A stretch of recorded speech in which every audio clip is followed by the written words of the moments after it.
Welcome back, guys, and I'm here to talk about the NFC South, and I'm going to preview the New Orleans Saints 2022 season. And at the end of last year, there had to be a big change going on in New Orleans after what happened with Sean Payton. He obviously, his 16-year tenure in the franchise ended. He retired, so they bring in Dennis Allen, the defensive core, who was on the Saints. He was the defensive core for the Saints. He previously had a head coaching job about 10 years ago. He was a head coach between 2012 and 2014 at the Raiders. They went over the salary cap. They had to trade a couple of the trades. He benched the quarterback, and then he got fired in 2014. And then he comes back to just being a defensive core. He gets his second chance of being a head coach for the Saints this season. And then the draft class that they have. The one thing I had a problem with this draft for the Saints is that why did you not get a quarterback? Now I know that this quarterback class has not been that great, but you want to stay with Jameis Winston, who was injured for 7 or 6 majority of last season. He was injured. And then you had Ian Book, who was a quarterback in a primetime game. Ian Book gets a primetime game. An undrafted Ian Book. Oh my God. And then you signed Andy Dalton on a 1-year deal. Again, do you want to really start Andy Dalton, the Red Rocket? You want to start him on a 35-year-old Andy Dalton? Again, you should have got a quarterback in this draft. Or if you don't want to get anybody in this draft, quarterback-wise, trade somebody in the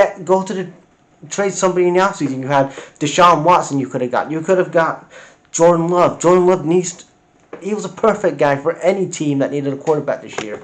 I said that he could go to the Lions or anybody, because whoever needs a quarterback this year, Jordan Love could have gone to anybody, like any team that desperately needed a quarterback. And the New Orleans Saints needed a quarterback.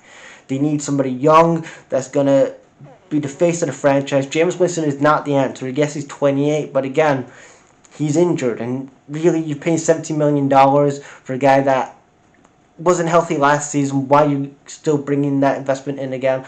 It's just bad business. You could have Jordan Love, who is a guaranteed starter anywhere he goes, because again, he's not going to get any game time in Green Bay. He's going to be on the bench for 3 years because the Green Bay front office want Rodgers. Why not bring him to the Saints and let him have a fresh start in the NFL, and let's see what he can actually do as a quarterback. It's okay. You got Chris Olave, but again, if Jameis Winston's injured, we're gonna have Andy Dalton. Oh, he missed the call. Oh my God, he's missing all these because again, Andy Dalton's a real good bit of business, right?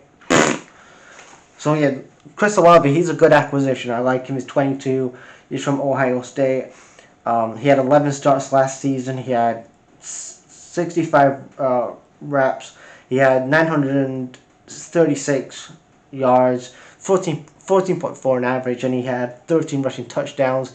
And then you got Trevor Penning, the OT out of Northern Iowa.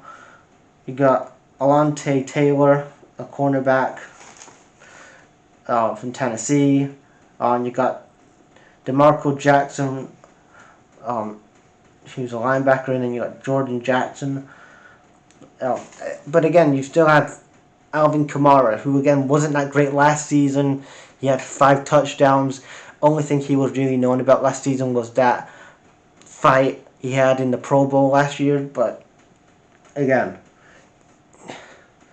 I look at that NFC South, and like I said a couple of days ago with the Atlanta Falcons, between 2nd and 4th is a gettable place. Again, with a quarterback, you can see we don't know how Desmond Ridder's going to be at that quarterback position. Is he going to be the dude or not? How his development's going to be in the NFL in his rookie year.